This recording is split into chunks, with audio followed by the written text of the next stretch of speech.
99% of ಇಂಡಿಯನ್ಸ್ಗೆ ಈ ತಿರಂಗದ ಹಿಂದೆ ಇರೋ ಸ್ಟೋರಿನೇ ಗೊತ್ತಿಲ್ಲ. 1947 ಜುಲೈ 22 ಸ್ವಾತಂತ್ರ್ಯ ಸಿಗೋಕಿನ್ನ ಮುಂಚೆ ಇಂಡಿಯನ್ ಕಾನ್ಸ್ಟಿಟ್ಯೂಯೆಂಟ್ ಅಸೆಂಬ್ಲಿ ನಿರ್ಧಾರವನ್ನ ತಗೊಂಡು ಇದನ್ನ ನ್ಯಾಷನಲ್ ಫ್ಲಾಗ್ ಅಂತ ಘೋಷಣೆಯನ್ನ ಮಾಡ್ತಾರೆ. ಆದ್ರೆ 1906ರಲ್ಲಿ ಫಸ್ಟ್ ಟೈಮ್ ನ್ಯಾಷನಲ್ ಫ್ಲಾಗ್ ಈ ರೂಪದಲ್ಲಿತ್ತು. 1907ರಲ್ಲಿ ಮೇಡಂ ಕಾಮಾ ಅವರು ವಿದೇಶದಲ್ಲಿ ನಮ್ಮ ಧ್ವಜವನ್ನ ಹಾರಿಸಿ ಭಾರತದ ಕನಸನ್ನ ತೋರಿಸ್ತಾರೆ. 1917ರಲ್ಲಿ ಆನಿ ಬೆಸೆಂಟ್ ಹಾಗೆ ಬಾಲಗಂಗಾಧರ್ ತಿಲಕ್ ಅವರು ಹೊಸ ವಿನ್ಯಾಸವನ್ನ ಪರಿಚಯಿಸ್ತಾರೆ. ಆದ್ರೆ 1921ರಲ್ಲಿ ಪಿಂಗಯ್ಯ ವೆಂಕಯ್ಯ ಅವರು ಗಾಂಧೀಜಿಗೆ 3 ಬಣ್ಣದ ಜೊತೆ ಚರಕ ಇರೋ ಧ್ವಜವನ್ನ ತೋರಿಸ್ತಾರೆ. ಮತ್ತೆ 1931ರಲ್ಲಿ ಕೆಂಪು ಬಣ್ಣದ ಬದಲಾಗಿ ಕೇಸರಿ ಬಣ್ಣವನ್ನ ಸೇರಿಸಿ ಕೊನೆಗೆ 1947 ಜುಲೈ 22 ಜವಾಹರ್ಲಾಲ್ ನೆಹರು ಹೊಸ ಫ್ಲಾಗ್ ಅನ್ನ ಕಾನ್ಸ್ಟಿಟ್ಯೂಯೆಂಟ್ ಅಸೆಂಬ್ಲಿ ಮುಂದೆ ರಿವೀಲ್ ಮಾಡ್ತಾರೆ. ಚರಕದ ಬದಲು 24 ಕಡ್ಡಿಗಳಿರುವ ಅಶೋಕ ಚಕ್ರ ಬರುತ್ತೆ. ಕೇಸರಿ ಬಣ್ಣ ಧೈರ್ಯ ಹಾಗೆ ತ್ಯಾಗವನ್ನ ರೆಪ್ರೆಸೆಂಟ್ ಮಾಡಿದ್ರೆ, ಬಿಳಿಯ ಬಣ್ಣ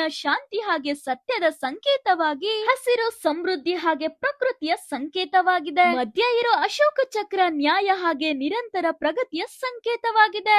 ಒಂದೆನ್ಪಿರ್ಲಿ, ಈ ಧ್ವಜ ಕೇವಲ ಬಟ್ಟೆ ಅಲ್ಲ, ಲಕ್ಷಾಂತರ ಸ್ವಾತಂತ್ರ್ಯ ಹೋರಾಟಗಾರರ ತ್ಯಾಗದ ಸಂಕೇತ. ನೀವು ಕೂಡ ಭಾರತೀಯರಾಗಿದ್ರೆ ಕಮೆಂಟ್ ಮಾಡಿ. ಹಾಗೆ ಈ ತರ ಮೋರ್ ಇನ್ಫಾರ್ಮೇಟಿವ್ ವಿಡಿಯೋಸ್ಗೆ ಫಾಲೋ ಮಾಡೋದನ್ನ ಮರಿಬೇಡಿ.